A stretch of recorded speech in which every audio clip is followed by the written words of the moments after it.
So it's finally back to Revontuli Coast for us, continuing our quest to try to add more rare waterfowl to our trophy lodge, but at the same time, I don't want to limit this hunt too much to just waterfowl. We've been on a pretty good streak of rares in general lately, so we'll be hunting all over the map, but in hopes of just finding some kind of cool trophy for the trophy lodge. Now as far as our waterfowl hunting goes, this is going to be what a lot of the hunt is. Now hopefully, they're usually on the water, because it's so tough to just tell what's going on when they're landed like this, and frankly, we're just gonna go for that. I thought that was an albino teal, okay, those are ptarmigan, all as well, but basically the hope is let them kind of get up off the ground, and then try to spot them as they fly off. Was it only the two? Sounds like there's another one over there somewhere. That was tough to tell, and really as far as this one over here, going in completely blind, but one bird down gonna be a teal. And I do want to, again, try to focus on the tufted duck. I really want a rare for the duck out multi-mount. And since that ptarmigan's there, that was a little delayed, but a little light green, obviously common Drake teal there. And perhaps a little concerning, that was a little better, but when we claimed that teal, there was still a little lag exiting that harvest screen. I guess when it comes to hunting waterfowl, it's not that big a deal, because ultimately we're just hoping that a flock with a rare flies over us. It's not as much like other hunts where we're trying to check every location on the map, but still, I'd like to get this day here. It feels a little better, I would say, to like thoroughly check a map than keep on hopping around and just hope for the best.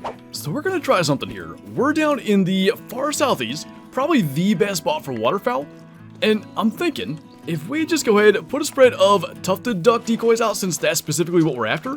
Because of the new decoy mechanics, which came with Salisbury Park, the birds should pretty much land right at the decoys, and just anything decent around here, maybe we can get eyes on. I think if we do this every hunt on Revontuli Coast, eventually, we're bound to get some kind of rare tufted duck, so we'll get all these set out, go and find a little overlook spot, and we'll see what comes in. So just to kind of take a look at it, by the way, there's our spread of decoys. You see the first birds have landed. These guys are kind of coming around, and they're going to land right in there too, so it's just going to make life a lot easier than it used to be, where they might land, you know, off in the brush or whatever, and doing this could be effective, or you could just never get eyes on the ones that actually land. So these look generally pretty normal, I would say. Nothing out of place. That's a big one. So maybe we'll just blink that. That way maybe these head off, and hopefully more show up. When we've, in the past, like spotted a specific rare and wanted to decoy it in, it does actually seem spooking flocks off. Maybe lets other ones spawn in, I'm not sure, but over time, that's what I've kind of seen works well. So no sign of anything crazy. I think that guy up to 939 might be our best option. Whole bunch of ducks swimming around, but yeah, that one appears to have the highest estimate. So let's 0 for 100, get that shot before that other drake flies in front of him, and we will of course pick up our decoys and bring them with us. Should we see somewhere else on the map a potential rare tufted duck, we could at least decoy it in having those already equipped. What are these? Oh, there's more tufted ducks.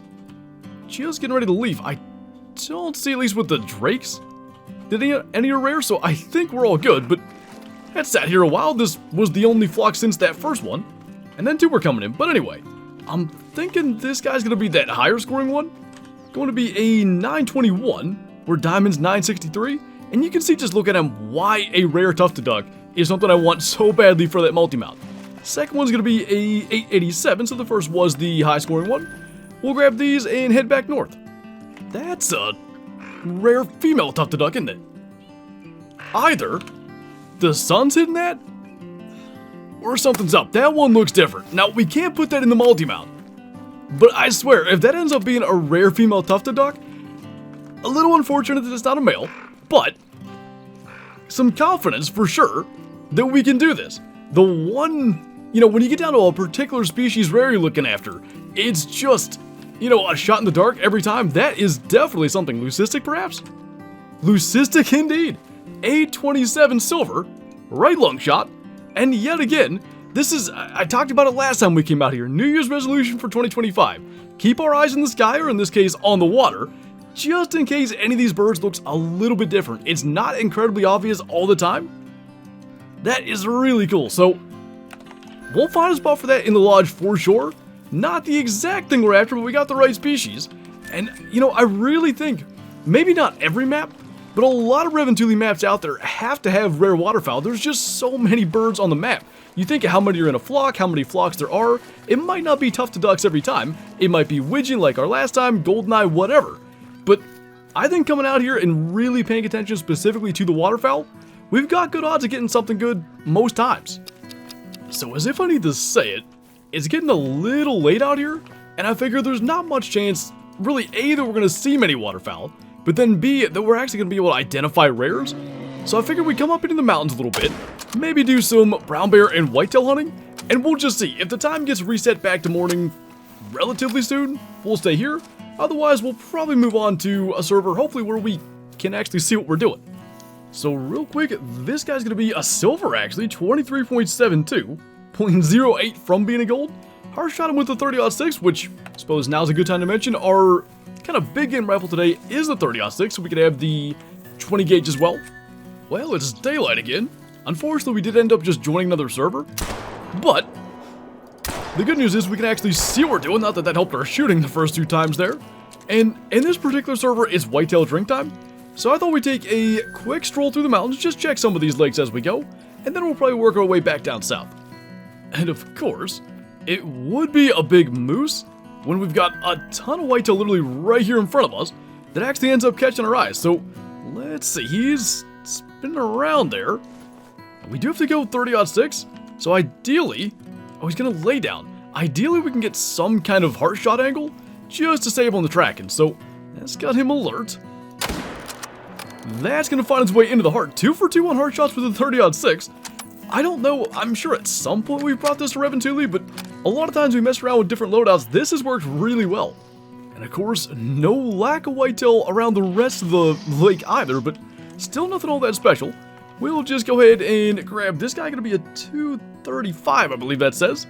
Straight into the heart, nothing else, but that'll get the job done. Well, that's a bummer, because we've been tracking this bear for forever. Low estimate mythical 23 to 26. And here we are again, 30-06 versus an animal that's pretty big for it. See if we can go 3 for 3 on potential heart shots. Is it that far? I guess we'll 0 for 150 just in case then. We moved in a little bit, and just the angle we're standing at, I really wanted him to stand up. He didn't do it. So I guess if he whirls back around, we'll just try to get the heart shot standing as he is. Now he's taking his time. There we go. Well, he stood up for a second. Will he do it again? 3 for 3 with 30-06 heart shots, and I don't know how much time that saves us overall, several minutes no doubt, and I think from here we will go ahead and head back down south, just start to roam the shores of the lakes, and see if any more cool birds show up. But as for this guy, going to be a 26.2, so top end of the estimate, heart and right lung at 88 meters, so he was a lot closer. I don't know how he had 120 to 130 on that, but nonetheless, we'll go and check down south. So unfortunately, not a whole lot going on out here as far as trophy tufted ducks, which frankly isn't all that surprising. A couple of drakes out there, maybe we can try to get them both, and then I think we'll take our rare hen back to the trophy lodge, so that is going to drop them both. If we're lucky, we might be able to kind of get out of this deep water and catch them on their way floating over here and save a little time. Just able to kind of cut them off, so we've got a 869.99 there. And for this guy, 880 I believe that is, so we'll take those, and our rare hen of course, back to our trophy lodge. And just immediately looking here, we've got this piebald mallard from about 2 years ago. They're not even rare, so why not replace that with a leucistic tufted duck, get a little decent pose there opposite the pheasant. I think that's going to work pretty darn good, and honestly, like, that's a really cool looking rare. It didn't stand out that much, especially with the sunset we had going on. Either the sun's hitting that, or something's up. That one looks different. Now, we can't put that in the multi-mount. That is really cool, and honestly, like, any of the rare drakes for tufted ducks, I'd love to add to that duck out mount, but that is now twice here in 2025. We've headed to Revontuli Coast, and not even just hunted waterfowl, but paid attention to every flock of waterfowl that we ended up close to, and in both instances, we were able to take down rare ducks, so pretty happy with that. Hopefully many more of those to come. But I think on that note, that's going to do it for this video, so as always, thank you guys for watching, and I'll see you next time.